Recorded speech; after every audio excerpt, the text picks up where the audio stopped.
left the family off in California and went to look for work in New York the first week when they arrived. The mother and the two sons of Ciron's family. The Lebanese embassy knew nothing of their arrival. Came into the country surreptitiously with a lot of money. Where did the mother stay? Whittier, California. With who? Richard Milhouse Nixon's mother. When the Ciron family first comes to the United States, they stay at Nixon's mother's house in California on CIA money. People have backgrounds. Jack Ruby can't be touched. You bring him in to testify any place. He's protected by the military and the government because they have ties at that level. Defense Industrial Security Command is a key position where not only Tennessee Valley Authority, but Redstone Arsenal. That's where they bring all the Nazi rocket scientists. Crenshaw is not only the director of Hermandex, on the board of directors of Hermandex at the end of World War II, with the Borgheses and the Italian fascist families, and the international fascists. Prior to that, he was in the OSS. He was a colonel in the OSS, working under General Pratt. This is the general that effected the physical capture of Werner von Braun at the German border. The aide-de-camp, General Thrasher, who physically brought von Braun and the scientists under control, is Clay Shaw. And this Clay Shaw then is the person, that innocent person, that Garrison tries to prosecute years later. Are they innocent? Is it coincidence that the mentor for Werner von Braun, the head of these rocket scientists that were brought over here by the hundreds, in Germany, up on charges for his work with the butcher at Auschwitz, General Walter Dornberger, when von Braun got here, he refused to do any rocket work or cooperate until they got Dornberger off the charges. The guy that had helped them all through the war, get around the side of Hitler and build the space program. Dornberger is the one that thought up the space shuttle. It was originally a weapon to take a load of weapons up into outer space, could be tracked by radar and bring it back down in. Shoot it off in Germany and have it come back down in outer space into New York. Nobody would notice it. It was a comet headed for the city center. 1960s, he's here in the United States. He's been pardoned by John J. McCloy, another member of the Warren Commission, who cut the deals with these Nazis to move into the United States for the hundreds, rocket and aerospace munition scientists and spies. Alan Dulles, another member of the Warren Commission. John J. McCloy, the High Commissioner of Germany at the end of the war. Lets the Krupps go. Lets the Tyson Steel people go. The people who finance Hitler into power. People are related to the fascists. So Dornberger comes over to the United States. Everything's hunky-dory. He gets a job, Redstone Arsenal. Then he's sent to work for many years at Bell Helicopter System. Where? Fort Worth. Who's his right-hand man? Top-ranking military intelligence agent. Michael Payne. You know Michael and Ruth Payne? Students of the Oswald case. Hear that name? Not Williams in the JFK film, but Payne. Ruth Hyde Payne, H-Y-D-E, that's an important name. Michael Forbes Payne. That's important. Look up the name Forbes in the United States. Find out who these people are. Dornberger's right-hand man, his wife, houses Marina Oswald. His wife is one of 4 people who testifies that Oswald owns a rifle. The other is her husband, and the other 2 is a nice couple, the De Mohrenschilds, George and Jean De Mohrenschilds. They say that Oswald had a rifle too. So do the Dallas police and the FBI. Can you trace it back to the P.O. box? Can you trace it to a signature of Oswald? Can you make it stick in a real court situation that he even owned the rifle and the pistol? Or ordered it? I don't think so. But these are the people that testified against him. George De Mohrenschildt, an anti-communist kicked out of the Soviet Union.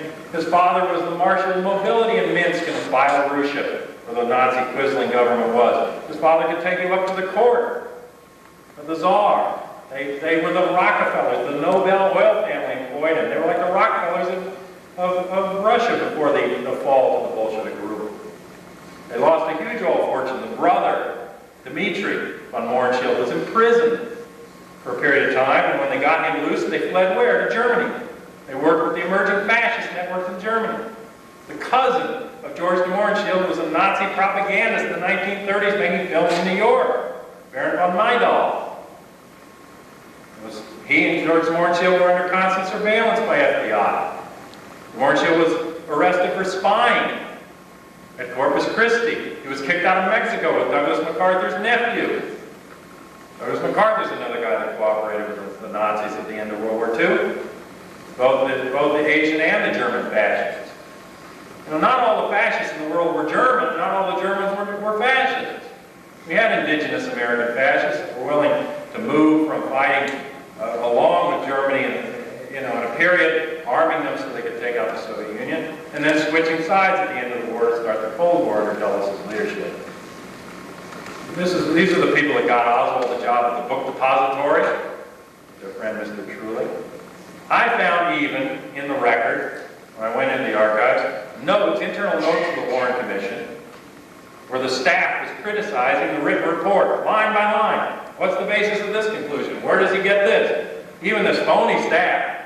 One of the documents that's still locked up is the meeting where the Warren Commission chose the attorneys that would be the assistant counsels. Why is that national security? Ask Arlen Specter.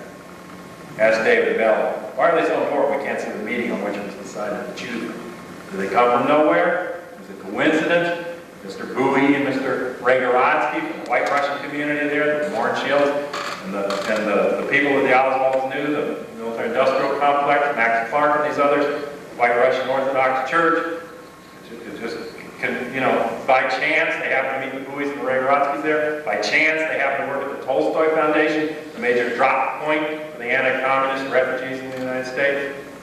There's a chance that Spaz T. Reagan, who meets and sets up the debriefing at a house in New York, the Oswalds coming back from Russia, happens to be the head, the Secretary-Treasurer, in fact, of the Friends of the Anti-Bolshevik Nation, which later emerged into the current World Anti-Communist League, included the Anti-Communist League of the Caribbean, Carlos Ringway's operation. These are international and rabid anti-communist revanchists and fascists that surrounded the Oswalds everywhere they went.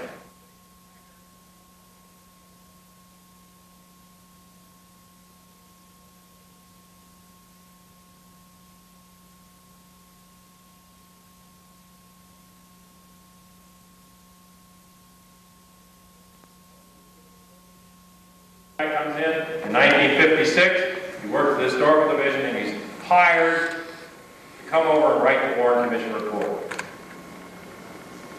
Otto, as he was called, Augustus Winokur, Rudolph Augustus Winokur, was one of 26 official historians in the right for Adolf Hitler. That's who wrote this phony lie for you. Those are the fascists that I believe killed John F. Kennedy and are in control to this day. What happened November 22nd, 1963, April 4th, 1968, June 5th, 1968, when Robert Kennedy was killed, were all part of a covert military coup d'etat that took over this country. My mother worked in the Pentagon, 5 levels above top security. She projected draft calls to the Joint Chiefs. She knew John Kennedy was withdrawing all troops by the end of '65 because her call had to be right 5 years in advance, 100 people either way, annual national draft call. She couldn't get it wrong. She had to know their plans, and when they had combat coming, they had to give her those deaths. How many die, how many re-up, how many in combat, how many retire, how many discharge, how many enlist, re-enlist, how many do you have to draft? Actuarial tables. She had to get it right. She sweated it. They were pulling out of Vietnam until November the 25th, 1963, the Monday following the assassination. My mother went into work and was told that the policy was reversed. Not a few more advisors, but a massive war. She was told to interject figures for a 10-year war in Vietnam, exactly as long as it lasted, for 57,000 American dead, almost exactly to the figure what the cost in human American lives of that war, much greater Vietnamese and Southeast Asian lives. But they knew where they were going and what they were doing. Sam Donaldson says it's not true that the phone system in D.C. failed that hour because he could call the White House. Yeah, the White House and the Pentagon phones were on. But you couldn't get a call from the Pentagon to the Agriculture Department. You couldn't call from Commerce to Treasury. My mother knew that the phones were out that day, that they went down those 2-hour period, right at the time of the Kennedy assassination, the federal offices. The cabinet wasn't there anyway. Where were they? In Honolulu, at a meeting and flying back with Pierre Salinger in the plane. Pierre Salinger in his own book tells us a secret about that flight, besides the fact that he played poker after he heard the assassination. Tells us another secret. He says that in the locker on that plane, the code book that would have hooked that plane to presidential orders for emergency, for nuclear response, the code book was missing. And I, years later, in my work with GIs, had the chance to meet pilots who'd been in the air on Strategic Air Command bomber flights above Wright-Patterson Air Force Base, one of the SAC bomber pilot centers in that day, and also one of the centers. They didn't just go to Redstone Arsenal when the Nazis came. They came to Wright-Patterson Air Force Base in Dayton, Ohio. And they're up in the air, and they hear the president's been shot, and not a single pilot on their rounds at that time, when they opened their code books in panic to see that the White House was going to call them, was in a position to do anything because the code books were missing. You don't talk to me about Carlos Marcello or Santa Traficante or Giancana or E. Howard Hunt or Frank Sturgis or the Watergate burglars or Dallas oil men. They can't touch those books. That's the cryptographic code that allows a nuclear or emergency military response and defense in the United States. And they're gone that hour. That's the Joint Chiefs of Staff, Lemnitzer, Taylor, and an individual who sat smoking a big stogie, according to Paul O'Connor, with his arms crossed, grinning at the Kennedy autopsy, named Curtis LeMay. Bomb him back to the Stone Age LeMay. Those are the people that killed John F. Kennedy. This was military coup d'etat, certainly on behalf of a segment of the ruling class. They don't operate entirely on their own either. But this was a military operation. It was done well. It succeeded. They set Oswald up as the patsy.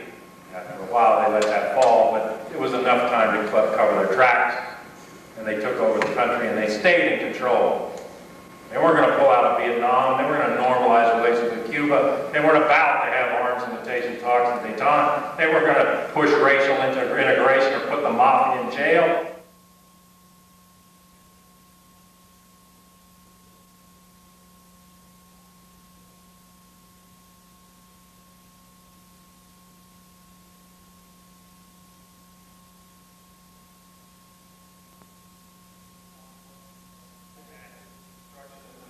Files, destruction of hard evidence, and witness deaths in the Robert Kennedy case that Cyril Wecht will talk about in more detail tomorrow.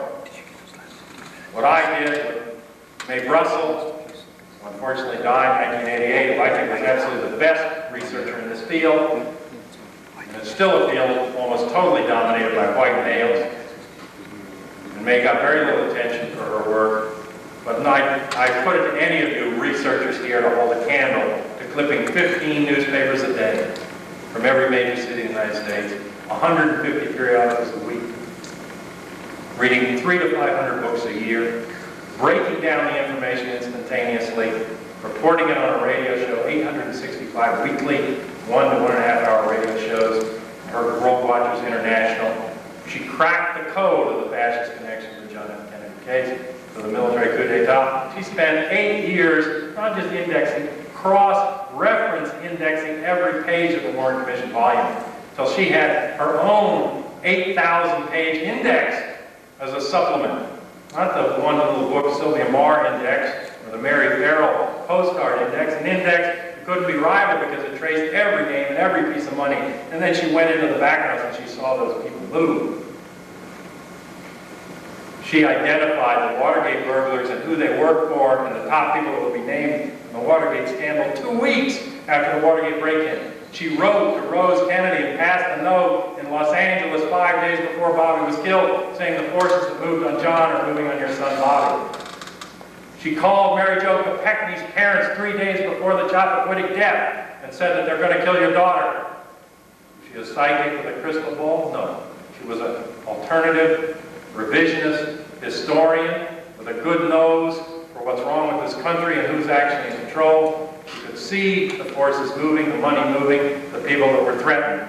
None of the people that have been killed come from nowhere. Even Mary Jo Kopechne at one time worked with a secretary down in George Smather's office who had worked at the Carousel Club with Jack Ruby.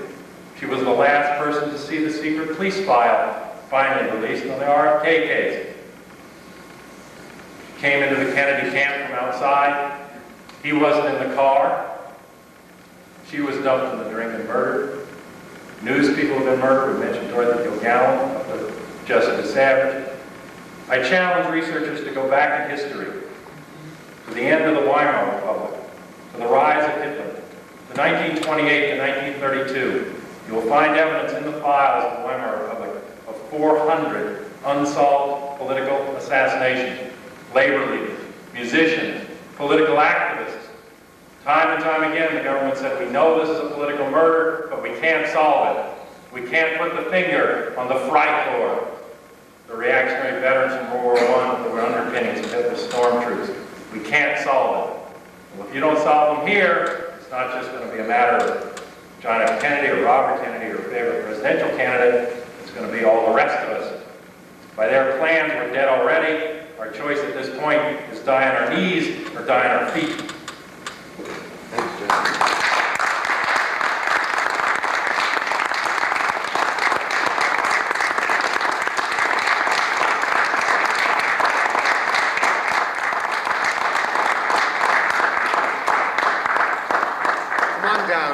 And do it informally if you'd like to talk to John, all right? Tour de force.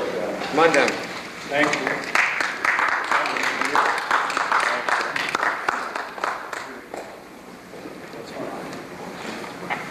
Question and answer. Yeah, I guess. What'd you say? Hey, Andy, wasn't in the car? No, the physical evidence is very clear. The driver's side door was locked. The window on that side was closed. You think you'd bother on the way out of a sinking car? His clothes weren't wet. Well, you didn't even know it, though? That's right. I talked to people at Martha's Vineyard who saw him as late as 10 the next morning in a jovial mood, reading the newspaper, sharing breakfast with friends. Then he was approached and told that Mary Jo was dead in the car. And I think, and so does Hokum Heston, one of the great early researchers into the Kennedy case and other cases, because he followed the Galen network and understood very quickly who killed Kennedy, said, and so does Robert Cutler, that he was given information that could have led to a manslaughter charge, blackmail letters from Mary Jo to him that would have proved a murder motive, whether or not he'd ever seen them. And so, for that and other political reasons, he was forced to take a position at the trial with this phony story of diving to get the car open when he could have just called the ferry, of swimming across Pucha Pond. There's sharks in that pond. It has very strong currents at night. He had a very bad back. The maid in the room found no wet clothes the next day. There's no evidence that he was there. The judge at the end of the trial turns to the Kennedy table and says, you're all lying through your teeth. Go read the trial record. And all the right-wing books still trying to keep him out of office. They keep coming out, get closer and closer to the physical reality. The most recent two books, one says he was in the car to the very last minute, then he jumped out and drowned her because he had killed her in an accident before. Okay, I mean, they're closer and closer to saying he was not in the car because the hard physical evidence proves that. Robert Cutler shows it in his book, You the Jury, Ray Chappaquiddick, and she was killed also not by drowning but by asphyxiation, according to the report, with her head in the air pocket. But 3 days later, the lab returned the reports on her shirt, and all down the back of the shirt, on the sleeves, and all down the back was blood. You couldn't see it the next day because it had washed out, but the chemical traces were there. She'd been stabbed with something at the top of the back of her neck, and she was bleeding down the whole back of her shirt and down her arms at the time of her death. She was put, as was Jessica Savage, into a car. The car, in that case, was accelerated at high speed. You can see the damage to the bridge. It goes over the bridge and turns upside down.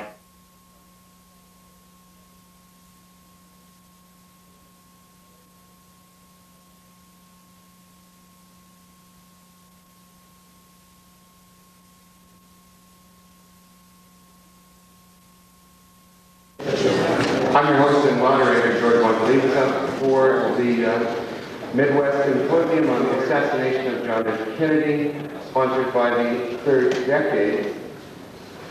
It's been an extraordinary symposium so far.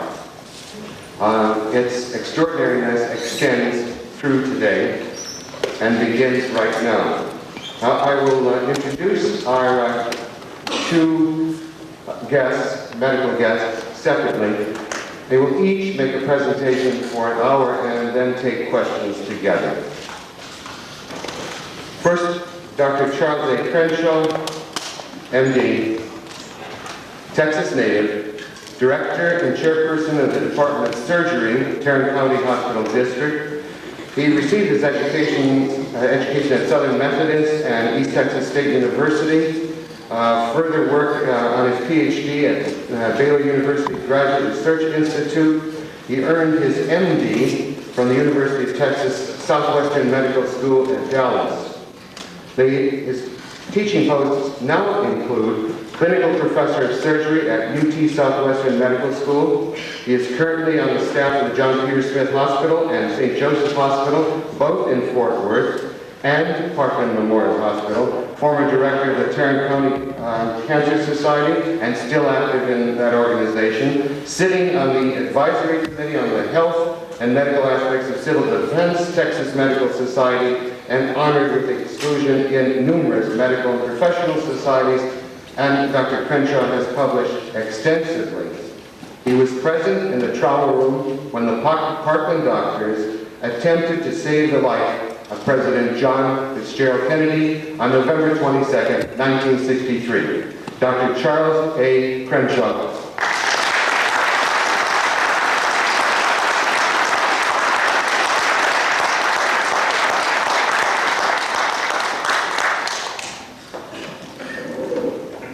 Good morning. It's nice to see you. But at least I feel like we're among friends, and sometimes lately that's been kind of difficult. But I would like to take you back so many years, and I would start by saying that day, November 22nd, 1963, the surgeons at Parkland Memorial Hospital believed that our president, John Fitzgerald Kennedy, was shot at least once from the front. I believed then, as I do now, that he was shot twice in the front. I first saw the autopsy pictures in 1991, which further confirmed my opinion and my clinical diagnosis that they had been shamed, and that the same wounds that we saw at Parkland were different from those that were taken prior to the autopsy. First slide, please. This is what got me into trouble. I don't know, it's a small book. I have been asked why or how, but I would like to say that this was my personal recollection of those days at Parkland, and co-written with Gary Shaw, that he tried to put in facts so that this would allow the reader to make their own decisions about this terrible happening. Next slide. Of course, all of you know Dealey Plaza, the grassy knoll, etc. there. Next slide. And this, of course, is another one of the famous pictures of the school book depository, and that window second from the top on the end. Next slide. And here, where we start, there are several slides in here that I think are a start of my talk, but this was the emergency room at Parkland Hospital as it was in that day as the president was brought in. This, of course, is the car there. The back seat was filled with blood. I did not see this car, but I was told about it. And the destruction of it, the destruction of a Ford Theater on wheels, I don't think that we can ever forgive our government for this. And this is what we'll talk about briefly. This is Trauma Room 1. I don't guess it looks too much now. It certainly looks different from my emergency rooms there at John Peter Smith. However, this was state-of-the-art then, and this was where the president was brought into. And if you can believe, there was up to 20, almost 25 people in this one room. That day on November the 22nd, I was a third-year surgical resident at Parkland Hospital. I had just finished an elective cholecystectomy or gallbladder operation. Dr. Baxter had been my assistant, and I was writing orders on the ward on 2 West. And all of a sudden, there was a page, and the page Dr. Tom Shire, the chief of surgery staff, and never did they have a page the chief of surgery staff. Having known that he was out of town at the Western Surgical meeting in Galveston, I immediately picked it up. We had very few private patients at Parkland, but he had a medical student and a dental student. Both were upper GI bleeders or had peptic ulcer disease, and I was worried initially that maybe one of them had broken loose and started bleeding, and I might have to do an operation there without Dr. Shire, one of his private patients. But I picked up the page, and the page operator emerged at the I told her that Dr. Shire was out of town. She said, the president has been shot. They're bringing him to the back door, to the emergency room. So I slammed the phone down. I ran through the double doors into surgery, along the hall there, and there was my good friend and mentor, Dr. Robert McClellan. He was standing there looking at the board where you post all the surgery and what was going on, and calmly, he hadn't heard or noticed anything about the page. And I literally picked him up and carried him for a few steps, telling him briefly that the president had been shot, was being brought to our emergency room. So we ran through the remainder of surgery, the anesthesia lecture room, and to a flight of stairs, two stairs away into the emergency room. On entering into the emergency room, the Parkland emergency room is a zoo. There's always funny things happening, different characters there, the mayhem that occurs is indescribable sometimes, as in all emergency rooms. But this was sheer bedlam. People were running around. There were men in suits, obviously, the FBI, Secret Service. None of them knew each other. Some people were trying to guard the perimeter, the different doors coming into the emergency room. Certain people were trying to keep people out. There was no identification. It was almost an impossible situation. However, as we were running there, to our right, was the nurse's station. And there, just briefly, I saw Johnson coming in.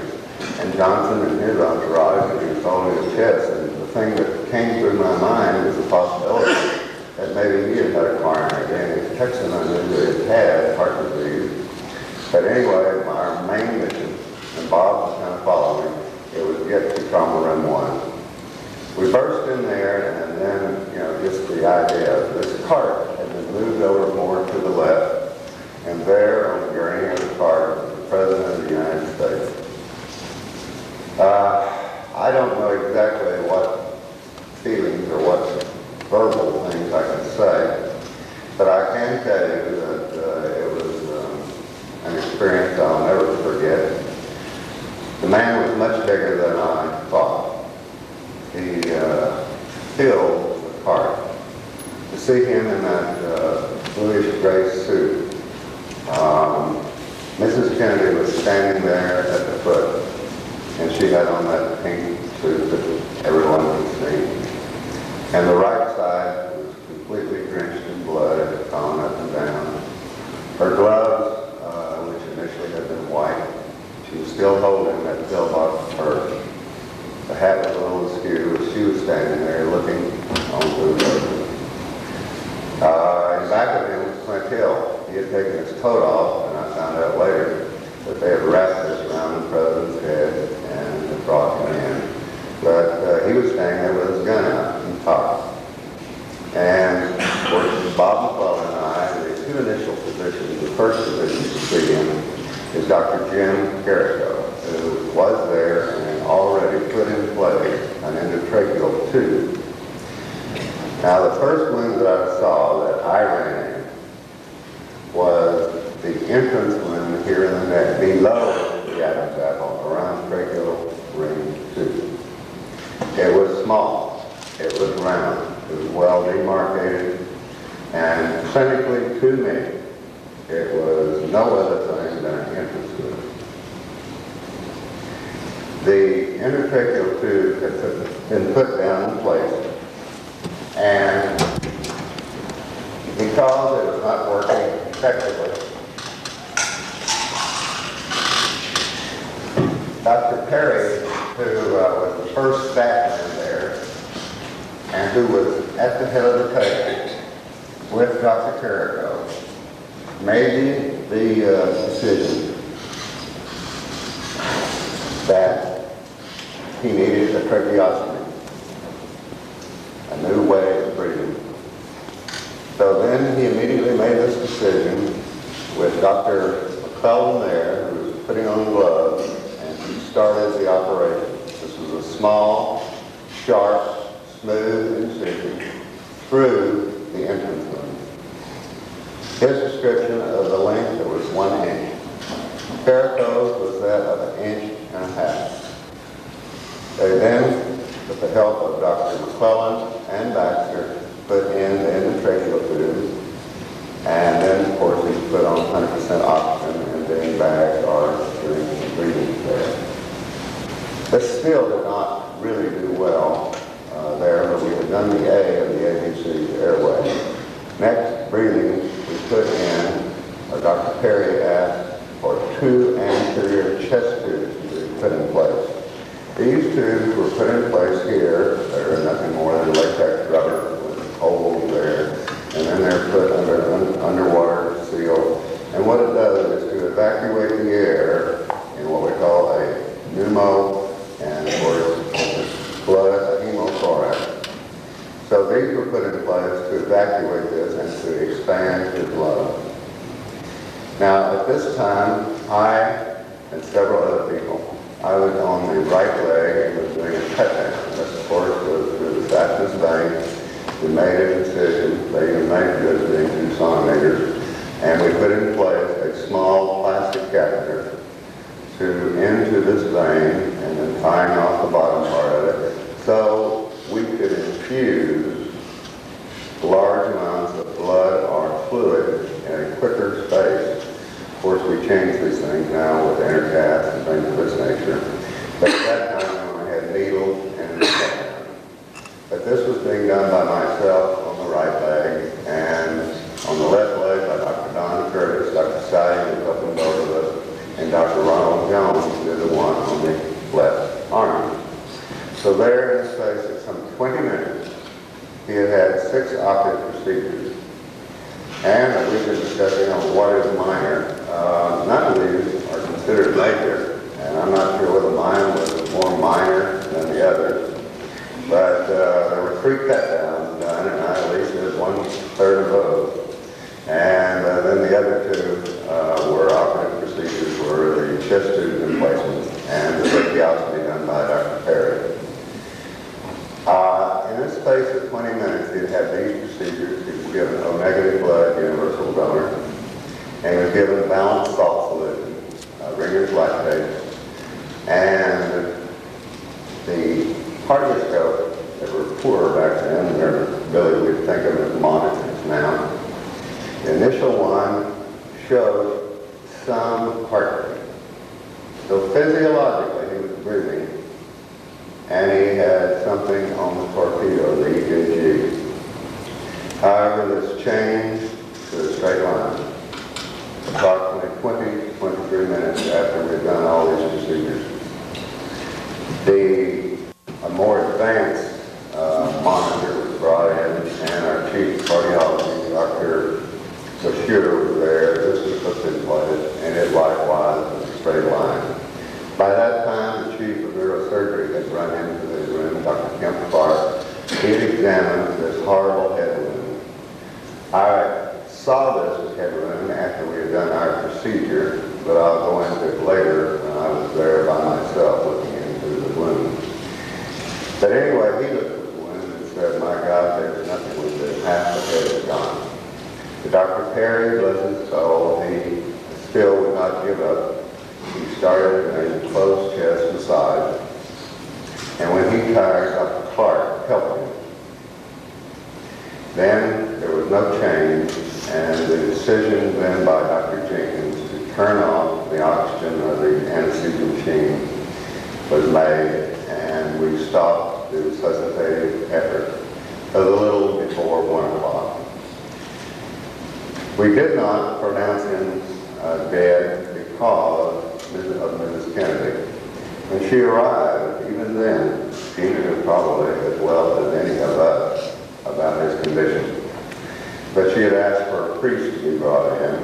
Dr. Berkeley had referred to this, and also the Secret Service people. Dr. Robert Kennedy had asked for this, and they contacted him. And so we waited to pronounce him dead until after the last rite. She had been sitting outside at this time. We finally got her to sit outside. She was in a great chair, very still. I didn't even know she smoked cigarettes, but she was. Of course, that was back in the time when it was more, I guess, easier to get a hold of one. She was very cognizant of what was going on, and I thought she was rather regal. As the priest came in, he walked to the head of the cart, and she followed him with admirability. We had put a sheet on him, but it was too short, and his feet were sticking out. And as she arrived on the right side, she stopped, and she took hold of his right great toe, or the big toe, and she bent over to kiss him. She then walked up to the president and took his right hand and listened to the last rites being given. At the end of this, she took off her wedding ring and put this in place on his small finger of his left hand, on his right hand. But it wouldn't completely go over the knuckle, but we'll get to that later. I've heard all these stories. They had married with convenience and all the different things that had said about them. But after 30 years, even then, I do not believe I saw any more example of intense and genuine love for one person to another that I had ever seen. She walked outside, and the nurses there and the orderly and myself stayed there because, according to Texas law, we were going to have an autopsy to have the chain of evidence so that we could prosecute to what might happen to the cause about this. And we were standing there, and the nurses were cleaning him up. And then all of a sudden there was a commotion. I went to the end of the door, and there were the Secret Service people all standing around. And initially they talked to our chief of surgical pathology, Dr. Spimbers, and one of my resident friends. And he was explaining this law to the Secret Service. And they had certainly other ideas, and they told him to forget it. This was the President of the United States, and he was going to be taken from Parkland. Well, he stalked away. He's probably the nicest man in the world, but obviously they have a problem. The Secret Service then went and asked the administrator of Parkland Hospital, on the suggestion of Dr. Kent Clark, that a justice of the peace be brought to Parkland, and that he could sign the death certificate and they could remove the body. Now, Dr. Earl Rose was our chief of forensic pathology, and he had already stalked through the, as they say, through the room. And of course, obviously his view was there should be an autopsy. He had been alerting the operating room, which of course they don't ever do an autopsy there, but he was going to do it for the president in the operating room, so it would not take long and the president could be taken back, because obviously everybody wanted to leave out the view of what was going on there or what was happening with anybody's guess. However, Theron Ward, the Justice of the Peace from Grand Prairie, or Garland, I believe, it's really Garland, arrived. Poor fellow had a third-grade education. He was a veteran of World War II, has a plate in his head, and obviously was a patriotic man and knew very little law. He hesitated to sign this, and he called Sheriff Becker and our county judge, or district attorney, and was told that certainly he should get a bullet. But he was constantly being hounded by the Secret Service to sign this death certificate so that they could remove the body. And I guess with all this pressure, he decided that he would, and he did. That's another beginning, but we'll go start on that a little bit later. But he signed this marking on there. The inquest was held. There was no inquest. Actually, I guess what it was his walking in front of the door and looking into the room. Also, he marked that the autopsy was performed and there was no autopsy done at Parkland. But thereby they gave him a ticket out. So then, before this, they had asked for a coffin to be brought in.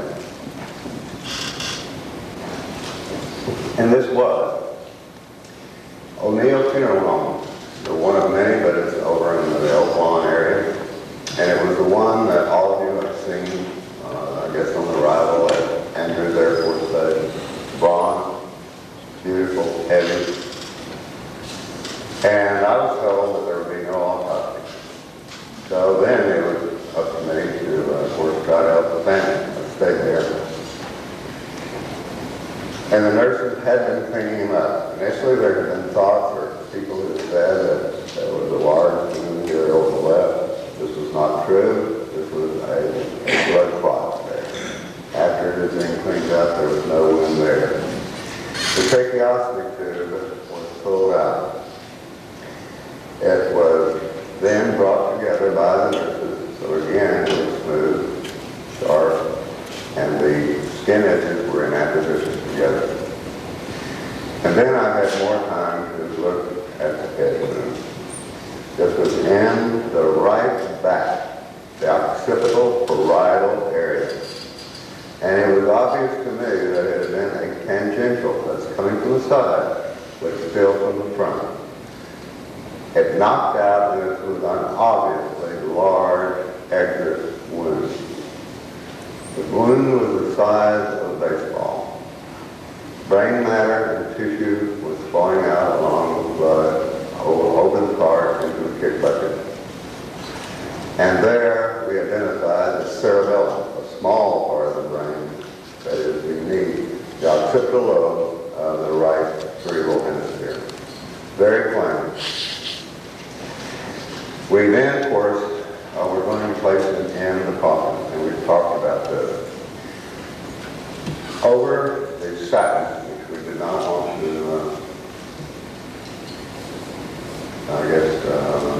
bleed on it or make it look bad, a clear plastic mattress cover was put in place. Then, because of the head, he had bled through several towels, Mr. O'Neill placed, he said 7, a number of plastic rubberized sacks over the head so that that one would not bleed into the satin. Then the orderlies, and I kind of picked up the head, we all put it in the coffin on clear plastic mattress cover, and then a sheet was put in place. The clothes were put into a sack and given to the Secret Service. Then they bolted down, or before that, before the sack was put in place, Mrs. Kennedy did come in for a few moments of silence with the President. And there, at that time, the orderly David Phillips helped put some cream on there, and she was able to completely get the ring over the right knuckle of the small finger and right hand. And she had her silencer there, and then after we had put the sacks on, put him in the coffin, and the view of the wound, when I left, of course, which we'll be alluding to, of the tracheostomy over the entrance wound and the large wound in the back of the head were made. And most of all, the rest of the brain was present, namely the right part of the right cerebral hemisphere was there, and the part of the left brain. We've heard many stories about different things about the arrival of Bethesda. But when he left Parkland, he had that. The coffin was closed, and the Secret Service came in, surrounded it. Mrs. Kennedy was still sitting there outside Trauma Room 1 in the chair, and so she got up and went out the door, put her left hand on the coffin, and it was kind of like a herd of locusts going out. They went through minor medicine and through that door and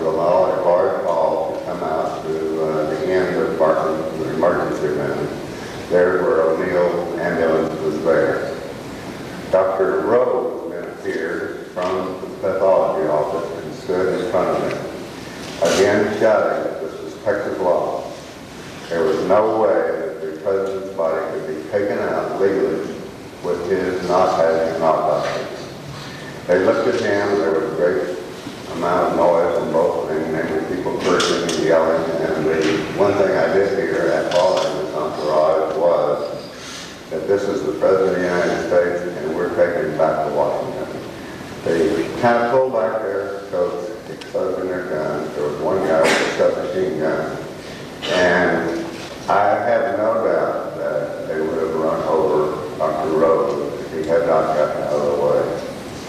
They continued on, placed him in the coffin, or the coffin into the earth there. Mrs. Kennedy got in the back, with Admiral Berkeley being beside her, and she sat with her hand on the coffin and in prayer, and that's when we left. And that's the last I saw of Kennedy.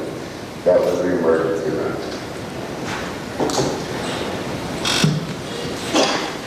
Next, I've been interested for 29 years to talk about this. I have read most of the books that have been read or written. And it was not until 1991 when I met my co-author, Gary Shaw, that I saw these autopsy pictures done. And I've always apologized to the Kennedy family for having to do this, but I think it's important for history. I think you can see that tracheostomy scar, and it does not take a surgeon or a physician there to see there is something different. It looks wide, the edges are irregular, and it's gaping. More than could be ascribed to being dead or the changes in post-mortem. However, this was 1,500 miles away. But when he left Parkland, the edges of that wound were together, even after the removal of the tracheostomy there. They were smooth, they were in apposition or together, and were sharp. This really struck me as being a change here that was significant because it did not look like this. And of course, in spirit and mere speculation, I had wondered if somebody was obviously tampering with it in some way, either photographically or physically, to make it look like, quote unquote, the exit wound. And most of all, I think this is the picture that got me. And this is the one that I will refute any of my people from Parkland. You can see on the over here, the right ear. And most of all, right here, this is where the wound was. And as you can see, the head is back. There is no wound in the back. It has disappeared right here. And you can see the discoloration and the change, but this was where the whole occipital parietal.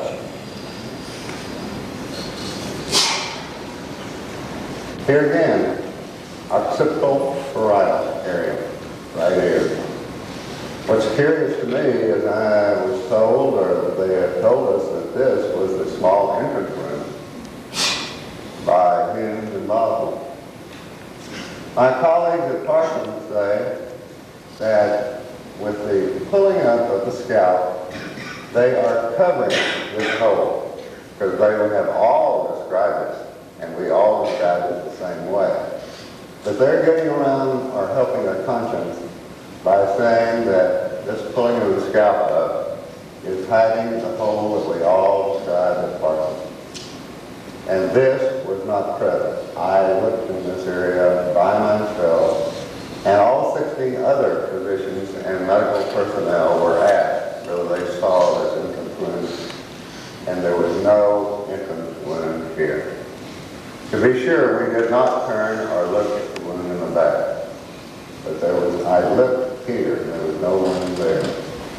And again, what is so striking to me was the loss of the largest wound and what really killed the president, namely a neurologic death. I've been asked many times, the face was not marred at all. There was nothing on the front or in the frontal area. The wound was in the back, an exit wound. And as I said, this is another beginning. This is Theron Ward's certificate of death. And of course, as you see, inquest held, walking from the room, and autopsy. Now, after this discussion and our observations and our road trip going around showing people about the book, there was some delay before I had a response from my colleague at Parker. We'll do the video the first 9 minutes. I would like to show you the efforts of a man while smiling. So I appreciate it because I kind of felt like I was alone there for a while when we started shooting at me when the JAMA came out. Dr. George Lundberg, editor of the Journal of the American Medical Association, appeared at a news conference recently to announce that the May 27th issue of JAMA would contain 2 major articles dealing with the assassination of President Kennedy. The first article is based on interviews with Dr. James J. Humes and Dr. J. Thornton Boswell, 2 of the 3 pathologists who performed the Kennedy autopsy at Bethesda National Naval Medical Center. The second article dealt with the statements of doctors who observed President Kennedy as he lay on an emergency room cart at Parkland Hospital in Dallas just minutes after he had been shot. As I read the 2 articles, my amazement grew. I began to mark misrepresentations and factual errors.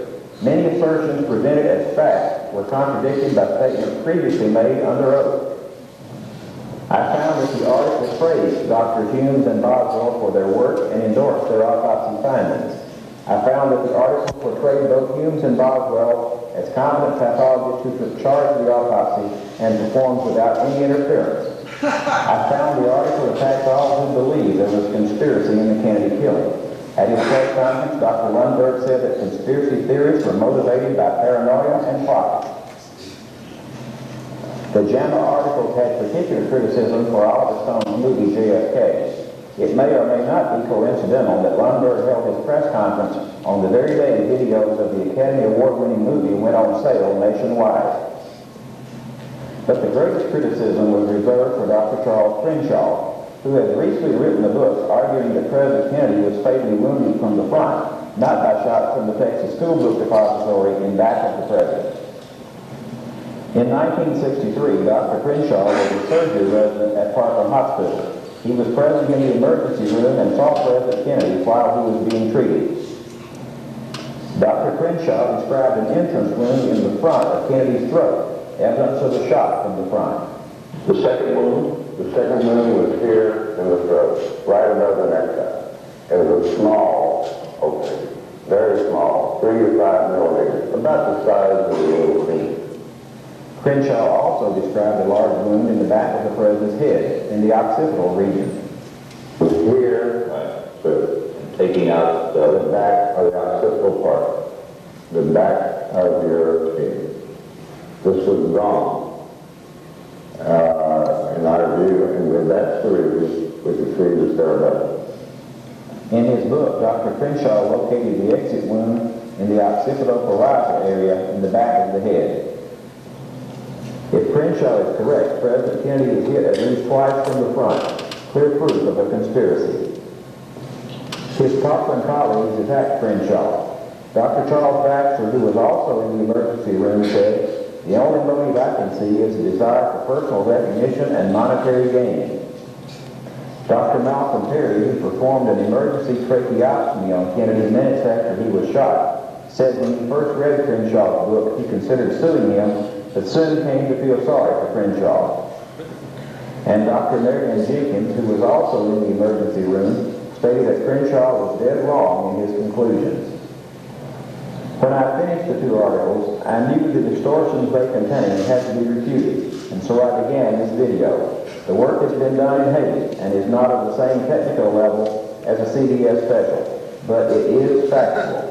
Every assertion made here is taken either from Warren Commission documents, House Assassinations Committee documents, or from taped interviews with the persons identified. There is no material from books by so-called conspiracy buffs. As we begin our investigation, it should be emphasized that the confrontation here is not one between the doctors involved in this case and me. The confrontation is between what Drs. Humes, Boswell, Terry, Carrico, Jenkins, Baxter, and Lundberg have set forth as the truth in the JAMA article and what they have said in the past. The conflict is between the Lundberg article and the past statements of the principals involved. Dr. Lundberg and author Dennis Brio suggest that Dr. Crenshaw may not even have been present in the trauma room in Dallas to see Kennedy's body. Dr. Lundberg, who is described in one of the articles as, quote, a stickler for details, notes that Crenshaw is not mentioned in the Warren report. What Dr. Lundberg doesn't say is that Dr. Crenshaw is mentioned 8 times by 5 others in the emergency room. These references are in volume 6 of the 26 volumes of Warren Commission hearings and exhibits. Did Lundberg check this, or didn't he? What did the Dallas doctors see in the emergency room on Friday, November 22, 1963? Do their observations agree with the autopsy done hours later in Bethesda, or with the photographs of President Kennedy's body, which are said to have been taken at that autopsy? The autopsy identified a small entrance wound in the back of President Kennedy's head and a large exit wound on the right side of his head. This showed that Kennedy was hit from the rear, with the exit wound in front of the alleged entrance wound. Photographs of the back of Kennedy's head show the same pattern: a small entrance wound in the back of the head and a large explosive wound in the right front, again said to be proof of a fatal shot from the rear. It should be noted that the autopsy findings and the photographs supposedly taken to document those findings do not agree. There is a 4-inch discrepancy between where Drs. Humes and Boswell located the entry wound and where the autopsy photos show it to be. Furthermore, the autopsy photos show the exit wound to be further forward than the autopsy report places it. These obvious discrepancies are not noted in the JAMA article, but are dealt with in the paper which accompanies this video.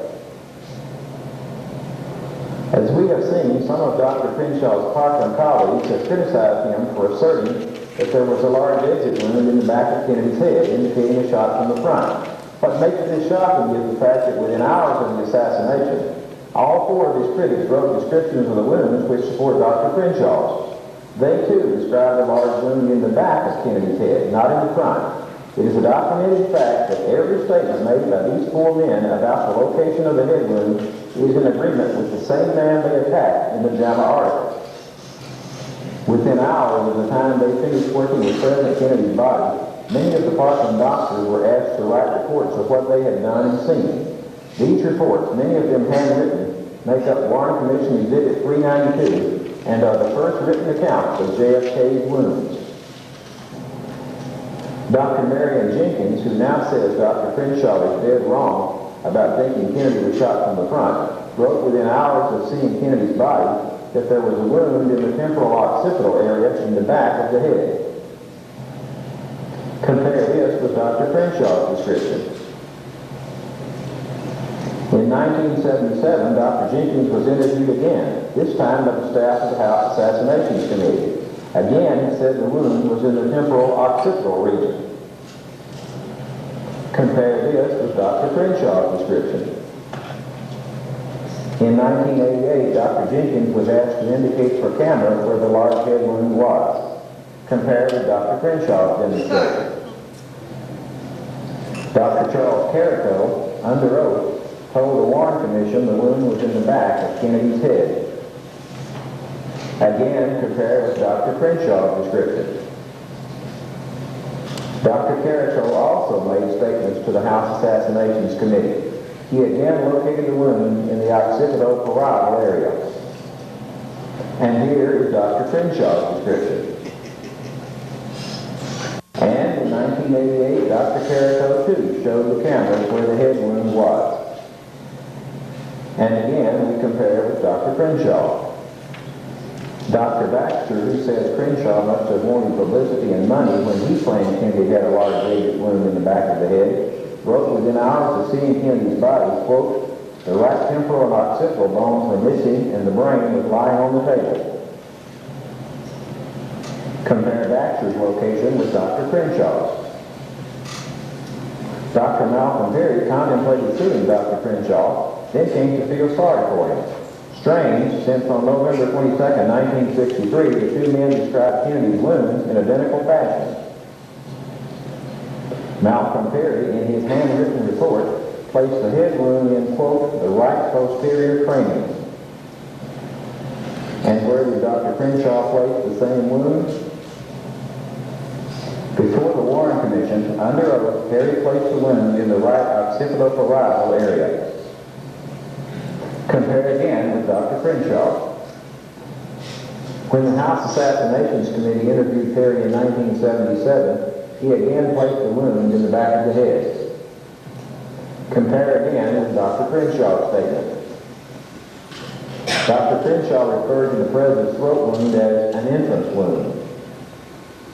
Second wound was here in the throat, right above the necktie. It was a small opening, very small, 3 to 5 millimeters, about the size of your little finger. Within 2 hours of tending President Kennedy's body, Dr. Perry was part of a press conference held in a classroom at Parkland Hospital. The transcript of this press conference exists.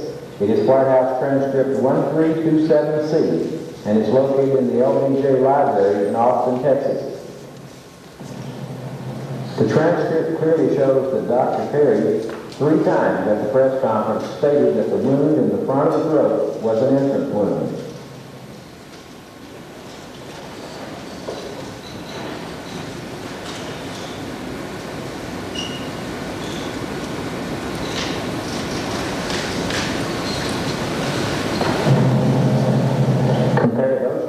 Dr. Crenshaw's. Other Dallas medical personnel who were in the Parkland emergency room have located the head wound they saw. Without exception, they placed the wound that Dr. Crenshaw has 4 refractories to in the back of the head.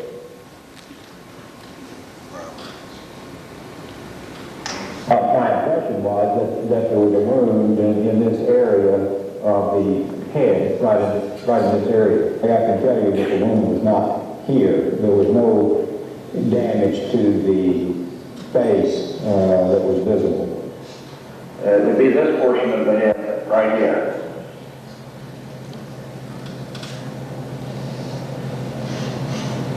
There was a massive wound at the back of his head. It appears that Dr. Crenshaw's views, far from being orphaned, have a lot of relatives. None of this is in the JAMA article. Is Dr. Lundberg, a quote stickler for detail, not bothered to read the record of the men he quoted? Okay, let's stop it there. Wow.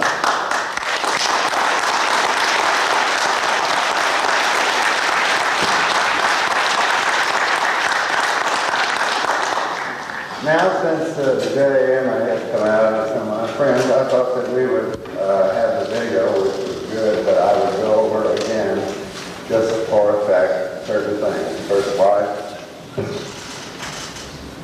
This again is what got me into trouble, and I didn't think it was that big a book or that big a problem, but it certainly got everybody.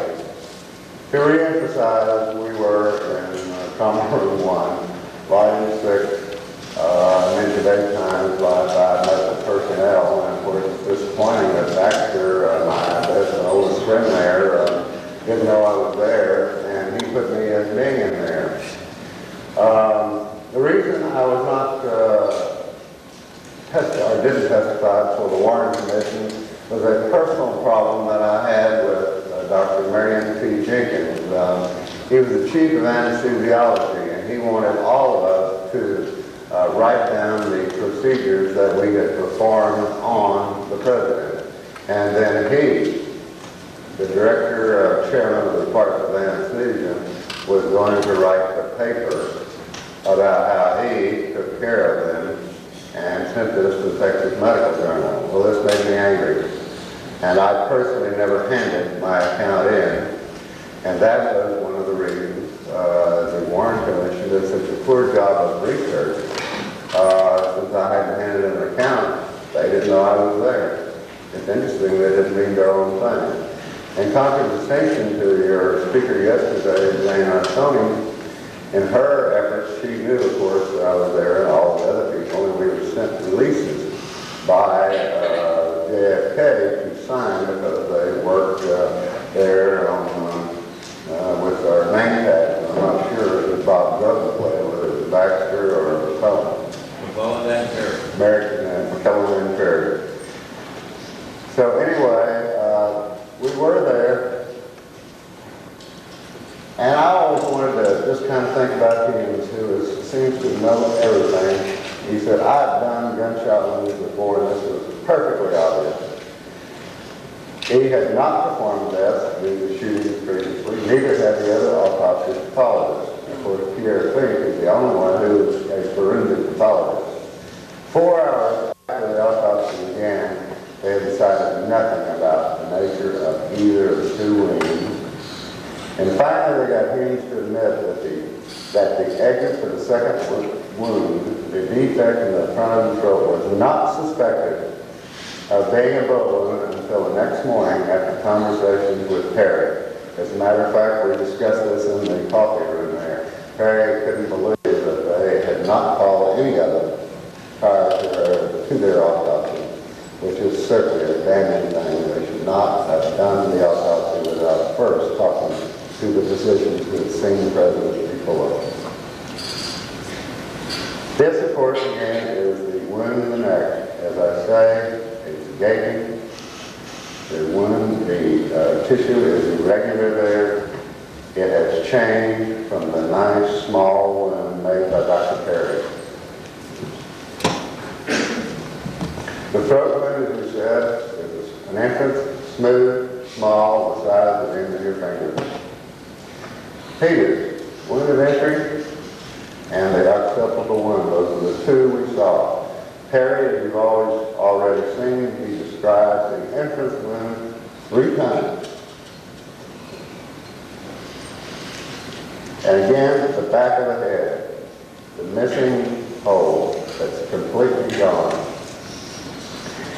There was damage to the cerebellum. It was hanging out there. The loss of the brain tissue was the cerebrum, mostly occipital, some parietal, and some temporal. I asked my wife to draw up a brain for people. It doesn't take a lot, and of course my colleague here will discuss the difference in tissue, but to see there is a definite difference physically, and there is the cerebellum, which we saw exposed, because here was the wound. Here's Jenkins again. The cerebellum protruded from the wound. Caracal, bleeding, cerebral and cerebellar tissue. At the House Select Committee, blood and brain, cerebrum and cerebellar fragments. Perry, cerebellum was seen. McClellan, cerebellar was seen and then blasted out. Baxter, cerebellum was present. Clark, the neurosurgeon, who should certainly know the cerebellum from the cerebrum. Cerebrum and cerebellar tissue damage, the loss of cerebellar tissue at the House Select Committee. The Dallas Morning News, I guess I've been hurt by these guys, but this is what really got to me. It was June the 5th. They had this conference there, Dallas Council on World Affairs. Not only was I not invited, I couldn't even get on. I applied to speak there. But my friends, Baxter, Jenkins, Perry, and Carrico, were asked by David Reel of the Dallas Morning News whether they would change any of the testimony they gave investigators. They said they had made a mistake when they said Mr. Kennedy's head wound exposed parts of the cerebellum. They really meant the cerebrum. Now, men, these are pretty good doctors. They were good then. But I now doubt their motives. Not only that, Baxter, I call them long birds.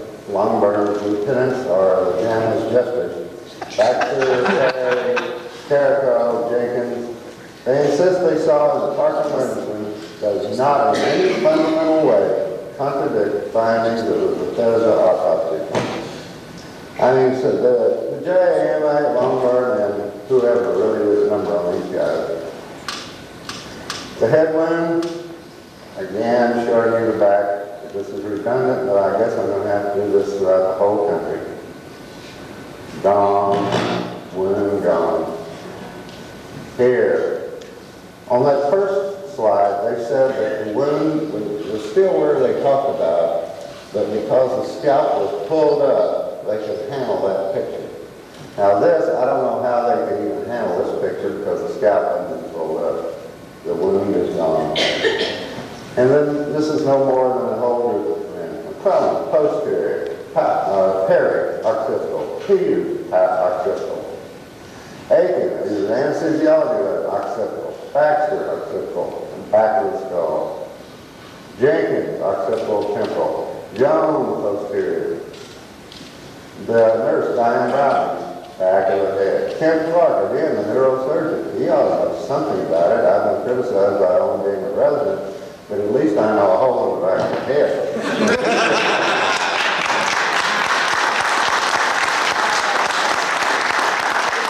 So basically, the head wound here, myself and all the other doctors have consistently placed the large wound in the back of Kerrigan's head.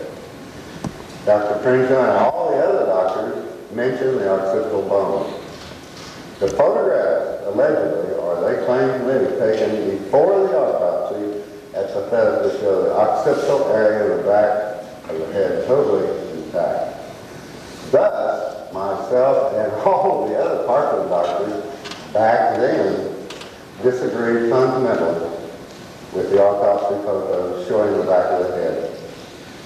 In summary, all of these findings that we've talked about, the head, the damage to the cerebellum, which 4 have now recanted, and the entrance wound in the throat, all of these are contradictory to that wonderful autopsy that they performed at the Bethesda. As other part, just to throw this in for 2 more cents, while we were operating on Oswald, a nurse tapped me on the shoulder.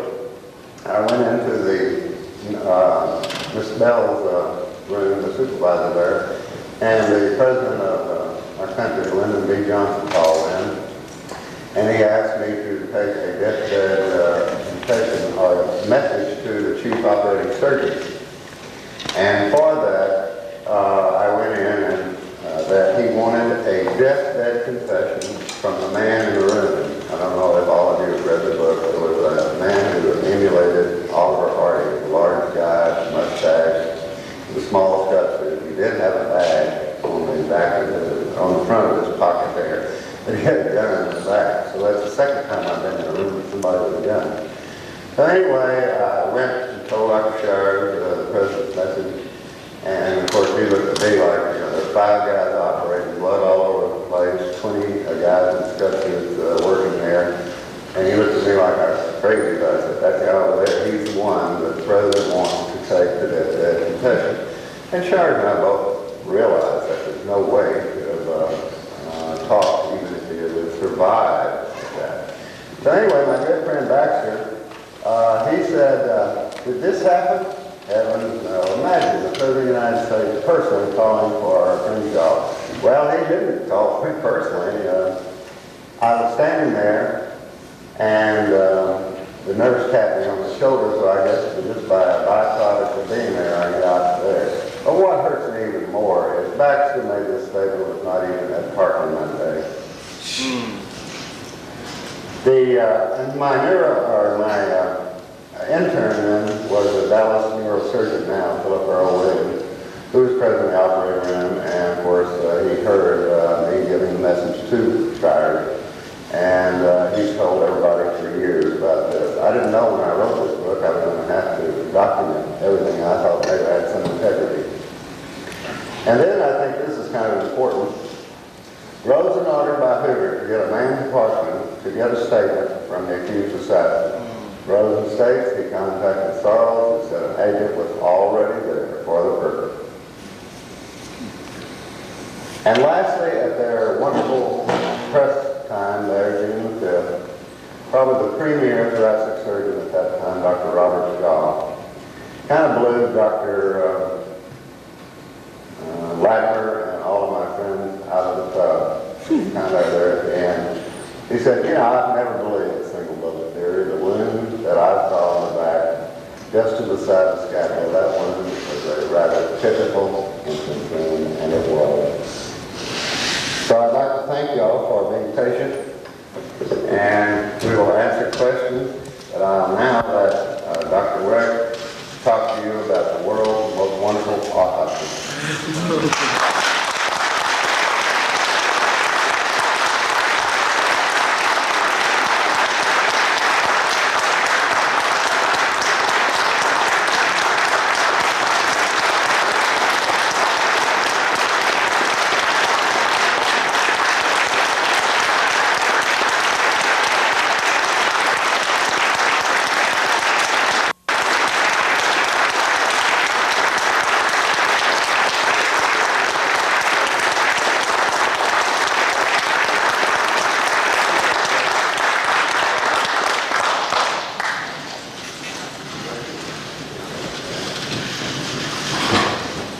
After our question period, we'll be showing again, to those of you who missed it or want to see it again, Grodin's work on the Zapruder film.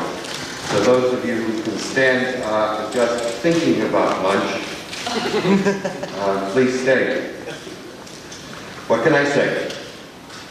He received his MD degree from the University of Pittsburgh, JD degree from the University of Maryland, certified by the American Board of Pathology in anatomic, clinical, and forensic pathology, fellow of the College of American Pathologists, American Society of Clinical Pathologists, currently the chairperson of the Department of Pathology at Central Medical Center and Hospital in Pittsburgh, also active as a medical legal consultant, author, and lecturer, having held faculty positions at the University of Pittsburgh Schools of Medicine, Dental Medicine, Graduate School of Public Health, Duquesne University Schools of Law and Pharmacy, former president of the American College of Legal Medicine, former president of the American Academy of Forensic Sciences, and if I tell you about his publications, I will take up all his time. The dissenting vote on the medical panel of the House Select Committee on Assassinations, the first spokesman in the medical evidence in the search for truth, Dr. Cyril H. Wecht.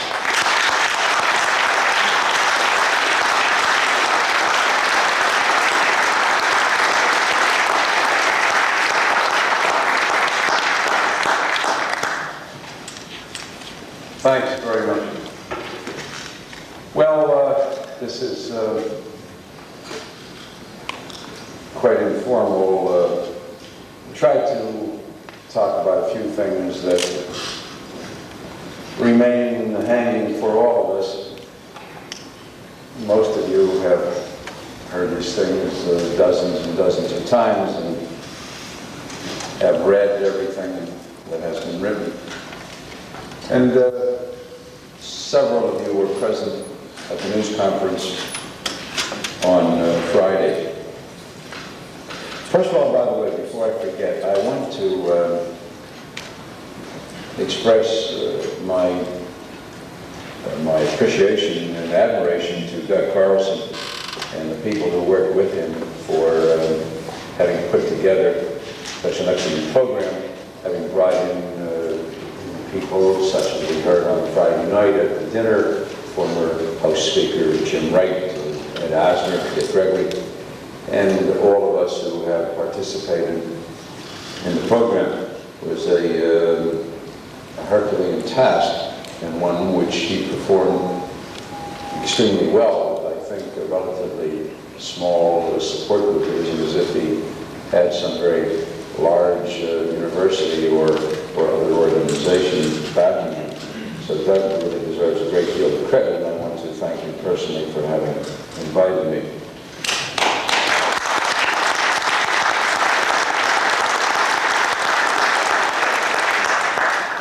I have had the pleasure of being on programs with everybody, Dr. Crenshaw and I have become good friends. It's a recent friendship, but a very warm one. And then I go back a lot of years. Jerry Polikoff is older than his baby face would have you believe. Not as old as I am, but we go back a very long time. And Jane Rasconi with the movie, she did an excellent job and was extremely cooperative and of much assistance, an excellent liaison person with those of us who had a little bit of input on the movie as technical advisors. And I've known Dick Gregory for many years, and politically I met Speaker Wright in non-JFK capacity. I never met Ed Asner before, so I enjoyed hearing him speak.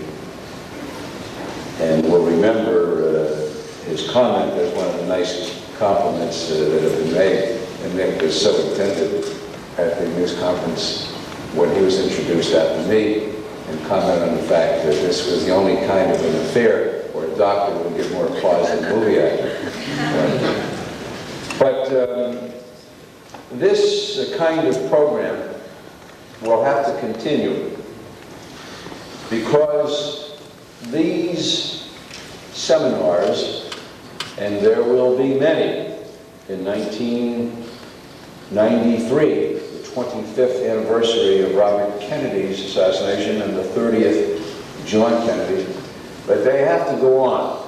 We're not going to have movies made every year, and contrary to some of the optimism that was expressed yesterday, and I hope they are right and I am wrong, I am not optimistic about major news media organizations in any way becoming more cooperative, more ameliorative, more conciliatory, let alone more supportive.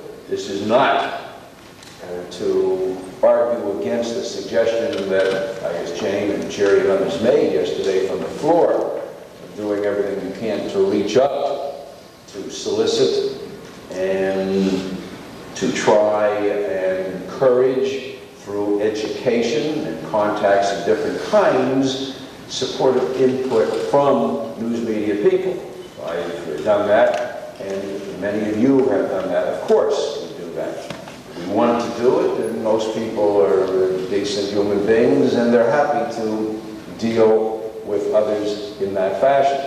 But if there's anybody here who thinks that at any time prior to a breaking of this case, and I mean a real breaking, not that you think you broke it, and she thinks she broke it, and this one heard about that work that was done, and so on. I mean when it begins to break, when there's an official government pronunciamento that the case is being reopened, whatever the evidence may prove to be that will push that door ajar, whatever it is. But anybody believes that until that day, the New York Times, Washington Post, ABC, CBS, NBC, AP, UPI, Newsweek, Time Magazine, etc., are going to relent, throw in the towel, begin to give even relatively close, unbiased opportunities for other people to have their letters to the editor published,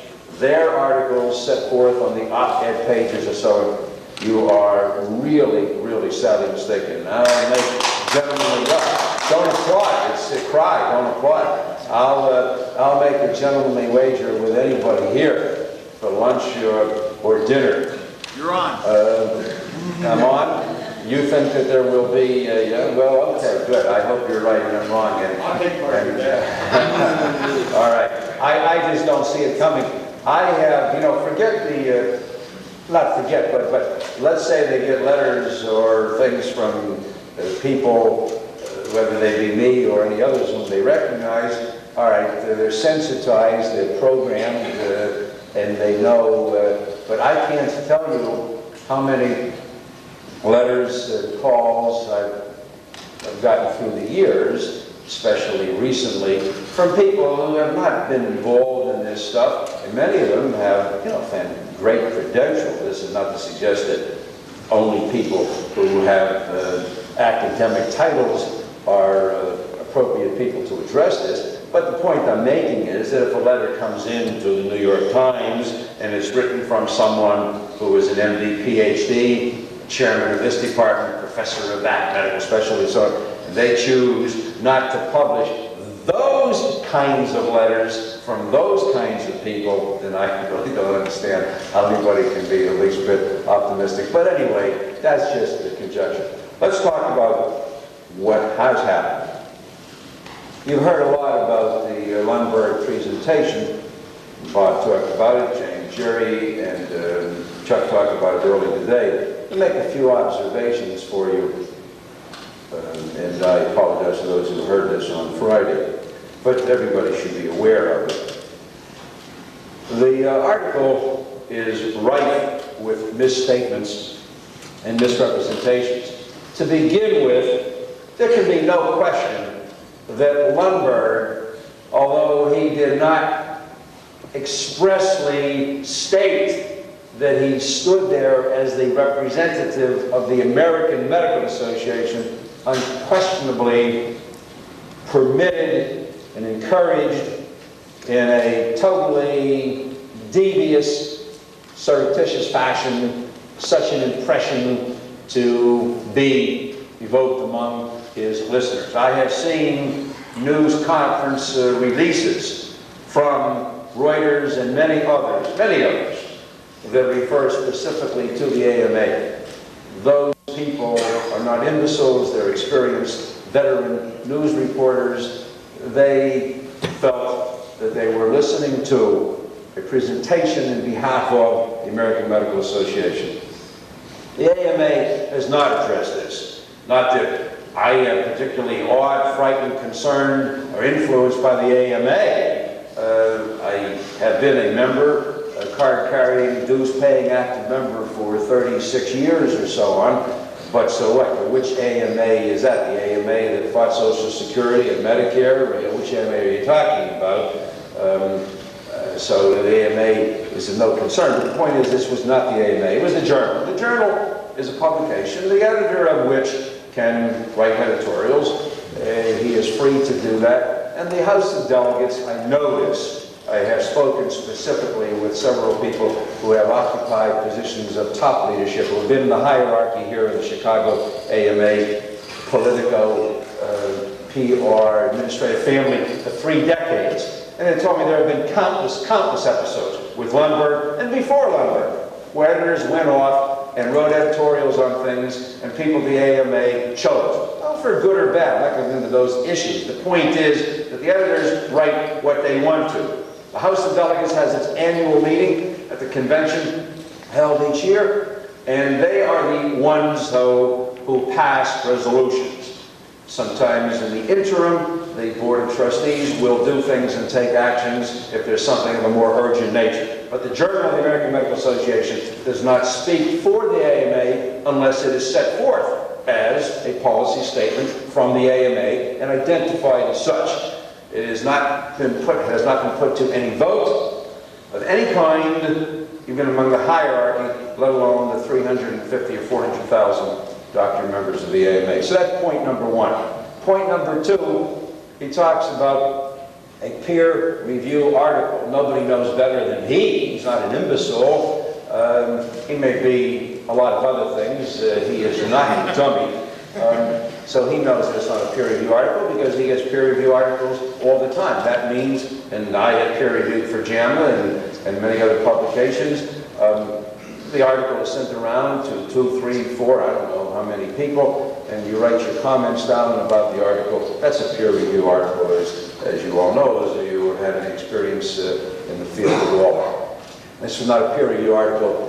He did it, and he wrote it with Dennis Brio. Dennis Brio used to be a reporter with the American Medical News, which is their throwaway weekly newspaper, and he moved over to the JAMA staff about a year and a half ago. In fact, I wonder whether it was for the specific purpose at that time of working on this project. I don't know that. It doesn't make any difference if it were so, but it's interesting to think about that. Dennis Brio has done kind of like hatchet jobs before American Medical News. I had an experience with him myself on the Elvis Presley matter and so on. So it's not at all surprising that he chose Dennis Friel for this. Then he tells us, he starts off the article by saying that there are two people and two people alone who know everything medically, who were there, and so on and so forth, identifies Humes and Boswell. He conveniently ignores at that point in time in the article the existence of Pierre Fink and the physical presence of Fink at the time. Of the three pathologists, the only one who had any experience whatsoever in French pathology was Pierre Fink. Pierre had limited administrative type experience at the Armed Forces Institute of Pathology. He had not had much, if any, hands-on opportunities to perform medical legal autopsies, but Pierre at least had had some exposure to forensic pathology at the AFIP. That's where I first met him in 1960 when I was in the Air Force and went up there to participate in a forensic science, a forensic pathology program just as a registrant sent up by my chief. And then later I lectured at the AFIP, and Pierre and I became friends, and regrettably the friendship wasn't ended, but I mean there was an obstacle thrown in by virtue of the work of the Wiring Commission and my comments originally at the American Academy of Forensic Sciences and so on. Although Pierre remains friendly today and was courteous and gracious enough to respond by phone call to the letter that Dr. Crenshaw and I wrote to him and Humes and Boswell 3 weeks ago in advance of the news conference that we had in Washington, D.C., inviting them to attend and participate actively with us in the hope that maybe more could be learned by having people together. And Pierre called me from Switzerland to say that he could not come, he was sorry, but he's not feeling well, and so on. So Pierre Fink remains a gracious individual and remains alive. In the article, they talk about him as if he were some kind of a little flunky, and they refer to him, I think, as a timid, shy person or so on. Well, anybody that knows Pierre will remember that that's far from true. That Pierre was very outspoken, that is, when there was a discussion or a presentation. I mean, he was not a wallflower. Pierre was precise. He would often repeat things 2-3 times. He would pronounce his words like this to make sure that you understood what he was saying. He would sometimes spell out a medical or scientific term to make sure that you understood. He was that kind of person. Always a gentleman, classical European Swiss gentleman. And Pierre knew his brass. There are all kinds of admirals and generals who come into the AFIP for various reasons, not only the ones who were there, but people who would come there for programs. And then Pierre had many dealings with such people when he would go to investigate aircraft accidents and to present programs at military bases around the country and indeed around the world. So in the JAMA article, they say, well, Pierre did not recognize uniforms, or he maybe thought that because somebody was decked out in regalia to receive the body of the president, the kind of an elevated Boy Scout for the day, that Pierre might have thought that he was a 5-star general. I guarantee you, Pierre knew the difference between the military color guard and a 2-star general or an admiral. The other thing about Fink and Humes and Boswell in relationship to the article is the statement by Humes made most assertively, unequivocally, that there was no question that he was in charge. This is an outright lie. It goes beyond the realm of retrospective, wildly optimistic expectations. One could say, you know, gee, I remember that event, and it was I who hit the home run with the bases loaded in the 9th inning and won the ball game, and so on. The memories become a little clouded. But even all-time Alzheimer's disease would not justify such a retrospective confabulation and obfuscation of the facts to him to state today that he was in charge. Fink testified under oath in the Crenshaw trial, as you all know. And Judge Haggerty finally had to order Pierre. Pierre did not want to answer the question. I think he was asked it at least 3 times. He just was uncomfortable. It's obvious. He was not the kind of guy to not respond in an honest fashion in that kind of a situation, but he did not want to answer the question, well, who was in charge? Did anybody instruct you not to dissect out the wounds of the back and the neck? And then reluctantly he said yes, and there was an admiral or in the autopsy room, he couldn't remember his name or so on. That may have been part of a lie, whether he remembered the name or not, I don't know. It's possible that he did not. He did arrive about 45 minutes or an hour after things had gotten started. But he stated very clearly then, under oath, in the courtroom, that there was an admiral general who told them not to dissect out the wounds. And then we know from other testimony that people have gotten from different documents and so on of the admirals and generals and the comments that were made. Somebody said, who's in charge here? And some two-star general said, I am, or so. For Humes to come out and say that he was in charge is just a terrible lie, and obviously designed to be part of this complete farce, this sham that has been presented to us in the form of the JAMA articles to make it seem that everything went well. Then Lundberg, of course, made the statement that these guys had not addressed this matter for 28.5 years.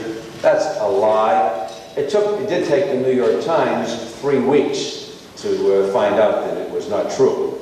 Those of you who didn't see it, under the correction column on page 3, about 3 weeks later, the New York Times referred to it. The last of 4 items for that day's correction, referring to things that had been previously printed, that it was not correct. They didn't give you names and dates, but they said that it was not correct, that those people had not spoken. There's a lengthier piece, by the way, written by a guy named Mark Bloom in the Washington Post about a week and a half or 2 weeks ago that gives dates and times of places and programs where these guys have been on. I was surprised to find it in the Washington Post, and I was particularly surprised to find that Bloom hit on Dan Rather, who gave 2 full minutes of his evening newscast to the JAMA presentation, including the comment that this was a new revelation after almost 3 decades, when Humes had been on Dan Rather's program in 1967. I was on that program, CBS Whitewash One, and have had what I don't want to say. I don't want to say pleasure. I don't want to say misfortune, excitement, drama, amusement in my life, having been on 3 more of Dan Rather's special programs. But on the 67 program, Humes was on, and I was talking about the autopsies and so on. I remember that program so well. Dan Rather came to Pittsburgh, interviewed me at some length, about 2.5 hours. I never could get the transcript. I offered to pay for it. But anyway, in the interview, he asked me how many autopsies I had done, and at that time, I don't know what the number was. It was something like 3,500, 4,000, on that order. And so I was watching the program, and a couple of weeks later, and he asked Humes, who was on first, how many autopsies have you done, Dr. Humes? And Humes said, I think it was 1,000 or 1,200. And then when he came to me, the question he had asked me about how many autopsies I had done was not on. It wasn't an advertisement for me to have people come to me to have their autopsy. But it's very, very interesting to see the Dan Rather's mind the rotten son of a bitch has not changed in all these years.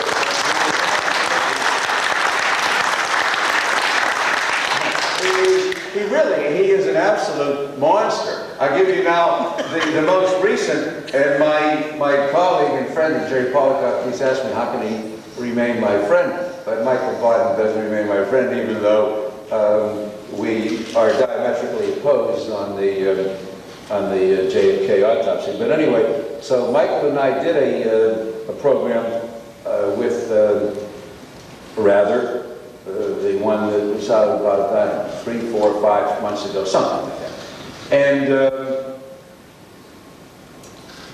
I have been forewarned, or anticipated, or both, that he would be bringing up something on the neuromuscular reaction, massive neuromuscular reaction, to explain the president's movement following the headshot. So I wanted to get right to the heart of the matter, and as we were sitting there, and he would ask Michael things, and then me, and so on, then I addressed neuromuscular reaction. I remember it so well, the look of surprise, shock on his face when I brought that up. He looked at me, and then he turned, and he looked at his producers, all the flunkies and lackeys who were standing there, as if to say, how come he knows about this? And it was that was the president. But he looked at them, and he then said to me, "I didn't ask you that, did I?" He said, "I never." He said, "I didn't use that phrase." I said, "No, you did not use the phrase, but I wanted to address it because it has been brought up and was never then mentioned that time by Michael or me further, and we did again a couple of hours. Comes the program. Don't you think that the one goddamn thing that gets on there vis-a-vis me is the neuromuscular reaction? He now has plugged it in using the very words that he expressly stated he had no desire to discuss. I wrote him a blistering letter, and Michael remembers it well and agrees with me 100%, by the way, Jerry, and is very, very disturbed by that. And I sent a copy. There was a reporter in Hollywood, I guess the Oliver Stone people had him contact me. I sent him a copy, and I think it was published out there and commented upon. I have not seen it elsewhere. Well, I didn't send it out for publication, although it's not a secret or confidential. Now then, back to the JAMA thing. The personal agenda of Lundberg cannot be more emphasized, corroborated, than by pointing out to you the following. Think about this. Here's a guy that sets out to say that the Warren Commission is right.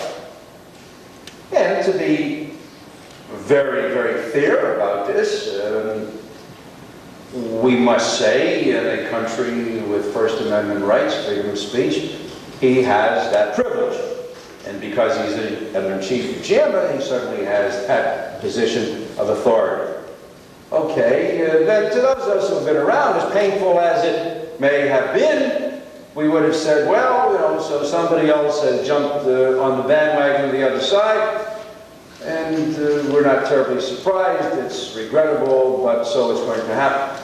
That was not Lundberg's objective. Think for a moment. If that were his objective, as a medical person talking to medical people through the medium of his journal to present medical scientific facts and opinions, what could have been more weighty, more relevant, more focalized, more specifically supportive for him than to have gone to all of the members, or at least some, or get one to be the spokesman for the members of the forensic pathology panel of the House Select Committee on Assassinations, all of whom are board-certified, experienced forensic pathologists. One is dead. There were 9 of us. I was the sole dissenter, so there are 7 of them. And it happens that the chairman of the panel is right there in New York City, Michael Baden. Lundberg doesn't go to Baden or Joe Davis or John Coe or any of the others. He can't, because that defeats his objective. His objective is not just to come out, or primarily to come out and say, hey, I believe the Warren Commission report, I believe that they were right. His objective is to rehabilitate Humes and Boswell. His objective here is a very personal thing vis-a-vis Humes. He can't go to Barton and the others because they have already criticized the autopsy in language that sometimes is more vehement and more denigrating than the language that I had used. They have put this in writing. It's part of our official report from the forensic pathology panel. What an inept, incomplete, badly bungled autopsy.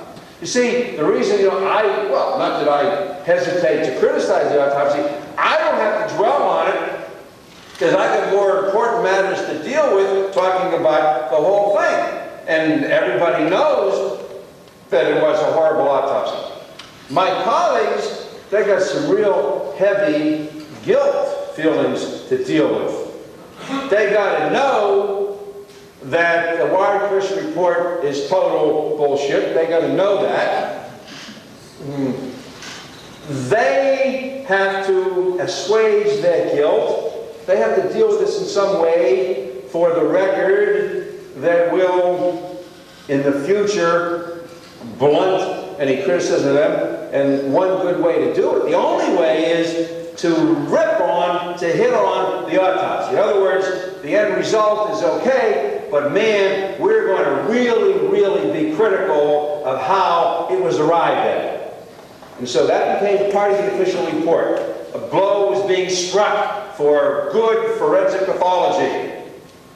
A case was being made for proper official governmental medical legal investigation. The need for medical legal autopsies to be done by board-certified experienced forensic pathologists. That was, you see, their saving grace. And so that's all in the record. It's all in the discussions, and it's there. Lundberg knows this. Lundberg can't go to them, therefore, to get their opinions, their comments about the findings and conclusions of the forensic pathology panel. He's got to go to Humes and Boswell. And further, he has the audacity to state that this was a good autopsy, complete autopsy, and that there was no need for forensic pathologists to have been involved in this autopsy. This is a man who, while not a forensic pathologist, is a board-certified pathologist.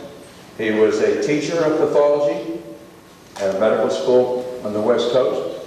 He had been in the military for about 10, 12 years in pathology.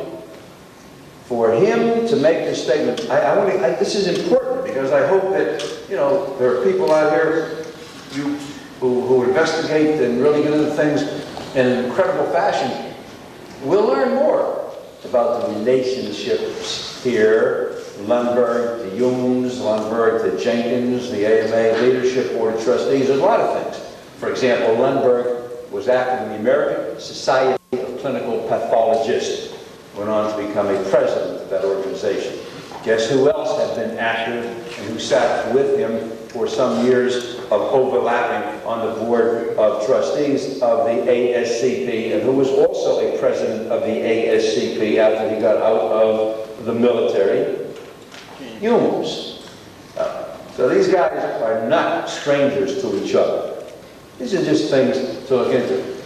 Lundberg tells us that this was a good autopsy and that there was no need in 1963 in the United States of America for the government to have called in Milton Halpern from New York, Russell Fisher from Maryland, Jeffrey Mann from Virginia, Dick Ford from Boston, Alan Morris from Cleveland. There was no need for these people to have been brought in for the autopsy, that it was okay for it to have been done by Humes and Boswell with Fink as a kind of an afterthought. Well, I wanted to really, really dwell on that because I think it's important, and we all have a lot more work to do on this down the road.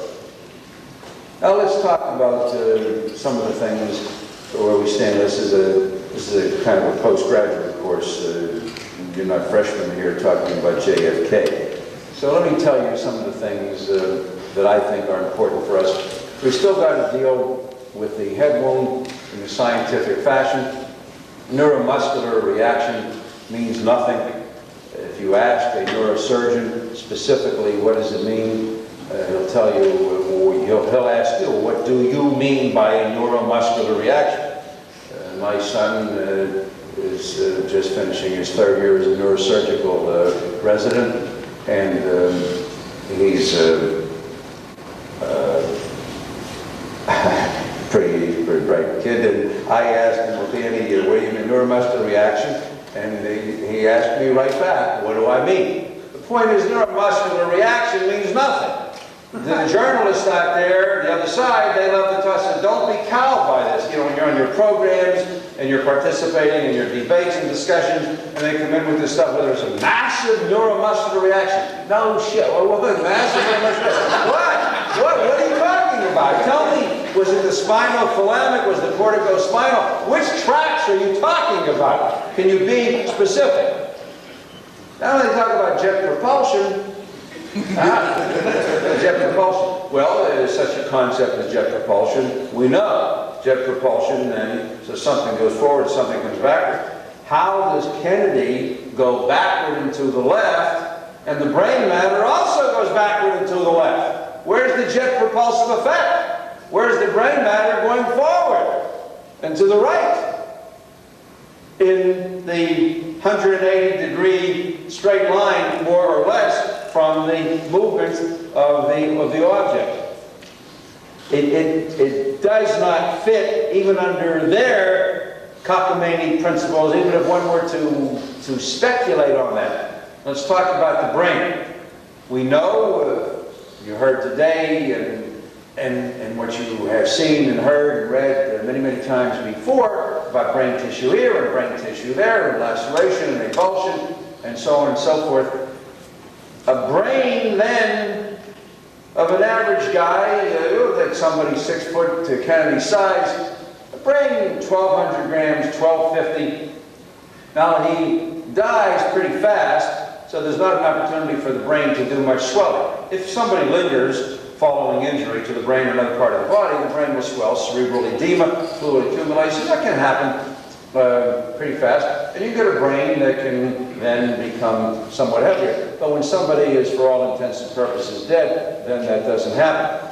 And yet we have a supplemental examination on December 6th, where they do not do serial sections, coronal sections of the brain in order to preserve the specimen. We're told in that little supplemental report, the brain weighs 1,500 grams. Well, whose brain is that? 1,500 grams?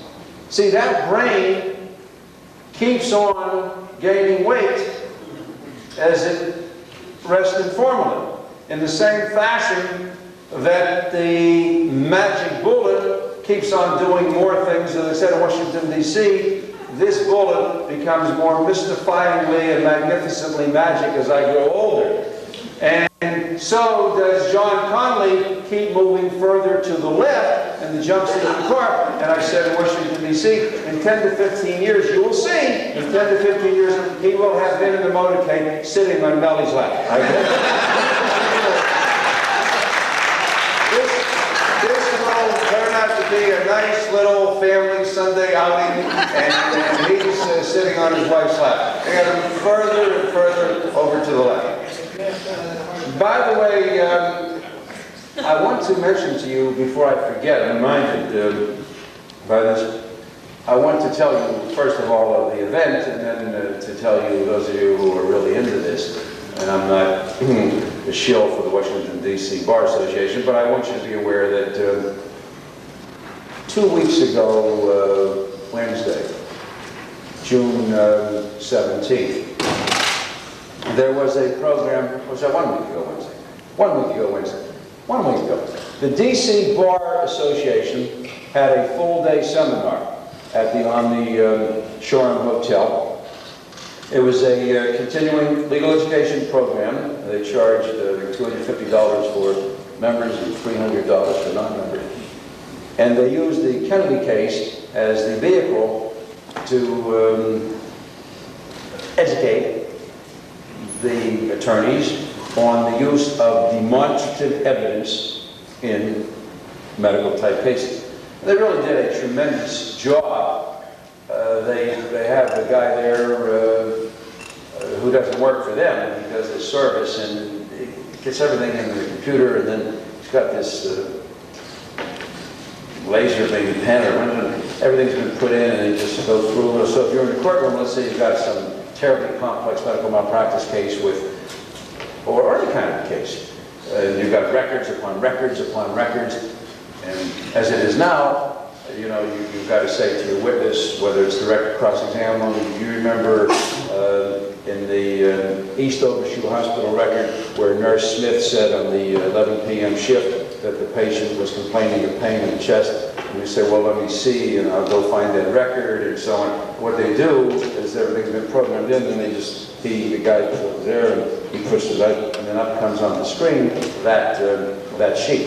You can see in big complicated cases. Anyway, this was the kind of program they did. That program is available, they're selling it. I have nothing to do with it, the DC Bar. It's pretty expensive. I'm not sure if it's $175, whatever. But for those of you who are interested, I recommend you get it for a couple of reasons. You see, we've always got to be careful, and I remind myself and others that there is another side out there. And the other side is not comprised solely of imbeciles or nebbishes like Bellin. There are people out there you've got to deal with. There are people with credentials. You should see then how this would go down if there were a trial. You got Michael Bodden testifying for the prosecution on direct and cross-exam, and then I'm testifying. Well, this is not, you see, the Jerry Spence Bugliosi trial of Lee Harvey Oswald, which is, well, it's good, and good lawyers, but it's still theater and TV. This is with a federal judge, a very highly respected judge, Judge Hogan, and because it's handled by the bar, it's a teaching thing, well, there's a little bit of leeway and so on. It's still something that more or less follows rules of evidence. So you might want to hear, you know, what the other side has to say and how evidence would be introduced by a forensic pathologist on the other side. And then there's a lengthy discussion that took place in the afternoon between Liebler and Blakey on the acoustics evidence. So if any of you are into that, I strongly recommend that you get that, because that may be well, it certainly is the most recent, up-to-date discussion. A lot of you haven't done much with that or thought about it. You're all aware of it, I'm sure. But if any of you who have a particular interest in that, then you might want to get that tape for that reason alone. Talking about news media, harkening back to a comment I made a half an hour ago, and I got a couple of suckers who bid on the bet out front. I'll get your names afterwards. I'm looking forward to the free meals. Dr. Crenshaw and I had a news conference that day, and it was a damn good news conference. Not because Chuck and I were there. It was well organized. Hill and Knoll, Frank Mankiewicz's outfit, they handled things for us professionally. When everything got out, we had a beautiful packet. Chuck has one, which is his only one left just for demonstrative purposes to show you.